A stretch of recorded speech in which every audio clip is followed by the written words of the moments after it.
Introduction. दोस्तों, कई बार हम बड़े जोश से कोई काम शुरू करते हैं लेकिन बीच में ही फिर उसे अधूरा छोड़ देते हैं, उसे फिनिश नहीं कर पाते।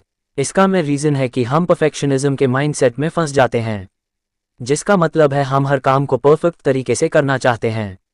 अगर हमें लगे कि काम परफेक्ट नहीं हो रहा है तो हम घबरा जाते हैं और रुक जाते हैं, उस काम को बीच में ही छोड़ देते हैं। कभी कभी हम इसलिए भी काम पूरा नहीं कर पाते क्योंकि हम सोचते रह जाते हैं कि जब हर सिचुएशन परफेक्ट होगी तभी उस काम को करेंगे। इसके साथ साथ हमारे दिमाग में बहुत से आइडियाज़ होते हैं और हम हर आइडिया को ट्राई करने लग पड़ते हैं। इससे एक भी काम ठीक से नहीं हो पाता। तो आइए जानते हैं कि इन सब प्रॉब्लम्स का सल्यूशन क्या है और कैसे हम अपने शुरू किए हर काम को फिनिश कर सकते हैं। फिनिश बुक समरी इन हिंदी। इस किताब के सभी चैप्टर्स की समरी इस प्रकार से है। 1. मेक रियलिस्टिक गोल। दोस्तों, वैसे तो हम सब गोल बनाते हैं, लेकिन कुछ लोग अनरियलिस्टिक गोल बना लेते हैं, ऐसे गोल जिन्हें अचीव करना बहुत मुश्किल होता है। ऐसा दो कारणों से हो सकता है। या तो आपने उस गोल के लिए बहुत कम टाइम अलॉट किया है, या गोल ऐसा है जिसे पूरा करने की आपके पास एक्सपर्टीज नहीं है। आइए एग्जाम्पल से समझते हैं।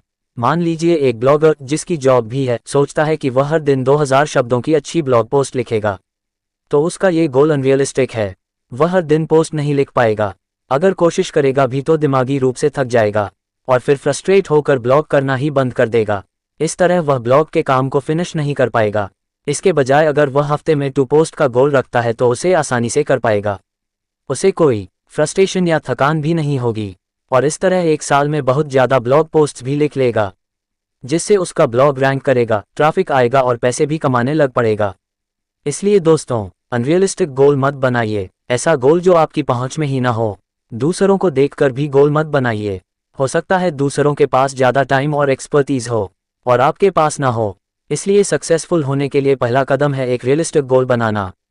2. Not to do list. दोस्तों, हमें हमेशा टू डू लिस्ट बनाने के लिए बोला जाता है, लेकिन लेखक कहता है कि हमें एक नॉट टू डू की लिस्ट भी बनानी चाहिए। मतलब ऐसे कामों की लिस्ट जो हम नहीं करेंगे या आगे से करना छोड़ देंगे। दिन भर हम ऐसे कामों में उलझे रहते हैं जो सिर्फ हमारा टाइम वेस्ट करते हैं और हमारी प्रोडक्टिविटी में कुछ भी ऐड नहीं करते।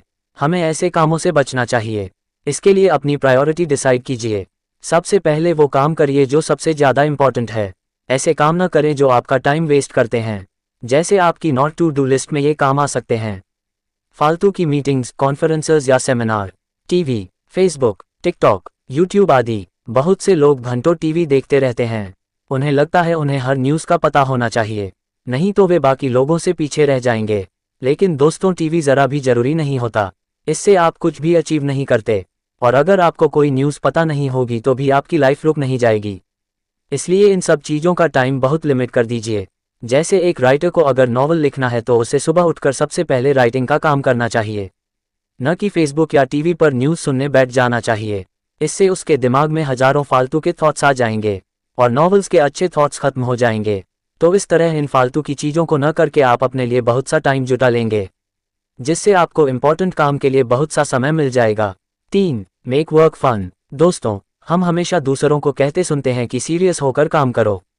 स्कूल से ही टीचर्स भी सबको साइलेंट होकर बैठने को कहते हैं और सीरियसली स्टडी पर ध्यान देने को कहते हैं, लेकिन सीरियस होकर काम करने से वह बोझ लगता है। इसलिए बहुत से लोग काम को फिनिश नहीं कर पाते क्योंकि वे बोर हो जाते हैं और थका थका सा फील करते हैं। ऐसे लोग फिर नया काम भी नहीं करना चाहते। इसलिए लेखक कहते हैं कि कर काम को फन बना लो। इससे वह बोझ नहीं लगेगा और आप उसे मज़े से कर पाओगे। कितना अच्छा हो अगर टीचर्स भी हर सब्जेक्ट को फन बना दें, उन्हें गेम्स और प्रोजेक्ट्स करवाएं, उन्हें अपनी बात चाहे वह उल्टी सीधी ही हो रखने दें, बाद में उसमें सुधार कर दे। इससे हर बच्चा पढ़ना चाहेगा और कोई फेल नहीं होगा। लेकिन स्टडी को बहुत बोरिंग तरीके से पढ़ाया जाता है और बच्चों को ये बोझ लगता है। इसलिए बहुत से बच्चों का पढ़ाई करने का मन नहीं करता। दोस्तों, आप अपने काम को फन कैसे बना सकते हो? इसके लिए कुछ तरीके ऐसे हैं: हर आधे घंटे में ब्रेक लेते रहें, मनपसंद म्यूजिक सुन लें, गार्डन में छोटी वॉक लें, जोक्स पढ़कर हंसें, किसी डांस नंबर पर डांस करें आदि। तो दोस्तों, इस तरह आप लगातार काम कभी ना करें, बीच बीच में ब्रेक लेते रहें और ऊपर दिए कोई से भी फन फिल्ड काम करते रहें। इससे आप हर पल फ्रेश रहोगे और आपको लगेगा ही नहीं कि आप कोई बहुत बड़ा काम कर रहे हैं। जैसे अगर एक राइटर दिन में 6 घंटे लिखने का गोल बनाता है तो सुनने में ये गोल बहुत बड़ा और बोरिंग लगेगा। लेकिन अगर वह राइटर हर आधे घंटे में उठकर ब्रेक लेता रहेगा और बाहर गार्डन में घूमते हुए म्यूजिक सुनेगा तो उसे यह काम जरा भी बोझ नहीं लगेगा, और ऐसे ही उसके 6 घंटे कब गुजर जाएंगे उसे पता ही नहीं चलेगा। तो इस तरह अपने हर काम में फन एलिमेंट जोड़ दें, इससे आप भरपूर जिंदगी भी जी लेंगे और आपके गोल भी कंप्लीट होते रहेंगे। 4. Reward and motivation. Hindi summary. Finish best self help books इन हिंदी। अगर आपको अपना काम या गोल फिनिश या कंप्लीट करना है तो आप उसे हमेशा किसी रिवॉर्ड से लिंक कर दें। जैसे अगर बॉडी बिल्डिंग करनी हो तो ये सोचें कि इससे आप हैंडसम लगोगे और आपको अच्छी गर्लफ्रेंड मिलेगी। अगर ब्लॉग शुरू करना हो तो ये सोचें कि आपको पैसिव इनकम होने लगेगी। अगर आपको सेल्फ हेल्प बुक पढ़नी हो तो ये सोचें कि इससे आपको बहुत सा ज्ञान मिलेगा और आप दूसरे लोगों से ज़्यादा सफल हो पाएंगे। गोल में रिवॉर्ड को लिंक कर देने से आप मोटिवेशन से भर जाते हो और आपकी प्रोडक्टिविटी भी बहुत बढ़ जाती है और आप गोल को फिनिश लाइन तक पहुंचा पाते हो। 5. Target progress not perfection. बहुत से लोग सोचते हैं कि मैं इस काम को परफेक्टली कैसे करें, इसलिए वे सोचते रह जाते हैं। ज़रा सी भी कमी हो तो वह काम शुरू ही नहीं करते।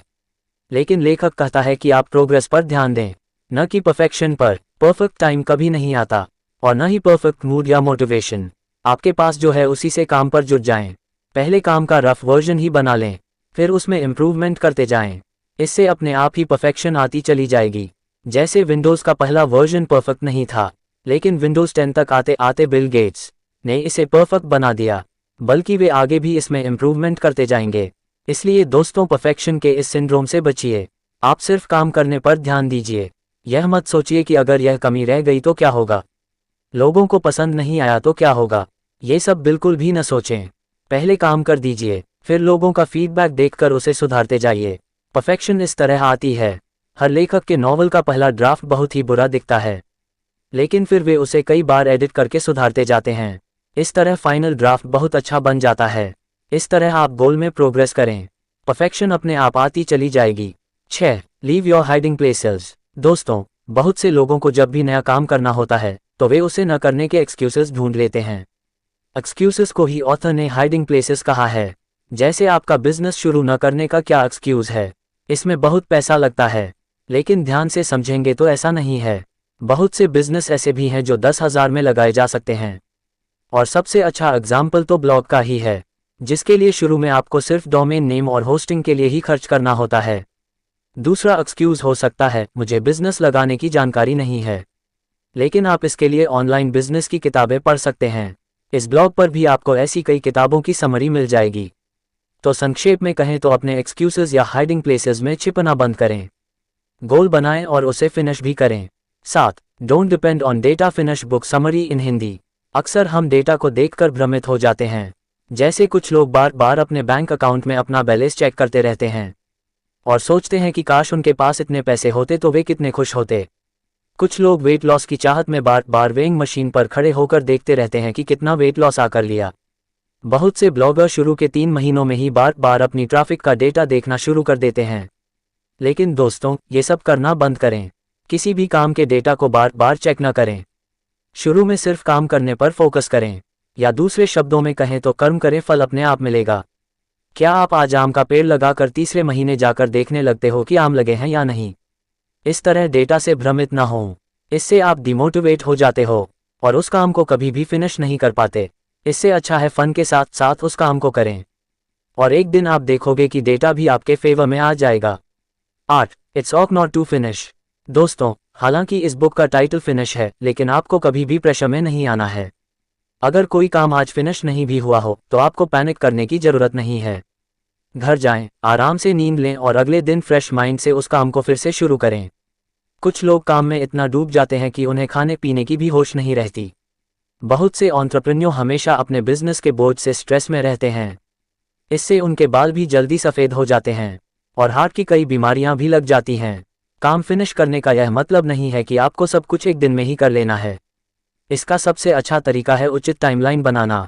अगर 2000 शब्दों की अच्छी ब्लॉग पोस्ट लिखनी है तो इसके लिए 3 दिन देने चाहिए। अगर आप 1 या 2 दिन में लिखने का टाइम तय करते हैं तो आप प्रेशर में आ जाएंगे। इससे आपकी हेल्थ तो खराब होगी ही, पोस्ट की क्वालिटी भी अच्छी नहीं हो पाएगी। दोस्तों, बिजनेस या दूसरे प्रोजेक्ट सालों में लगते हैं, इसलिए हड़बड़ी किस बात की। हर चीज़ आराम से करें, और वह भी फन एक्टिविटीज़ के साथ। काम भी करें और लाइफ भी भरपूर एंजॉय करें। यही इस किताब का मैसेज है।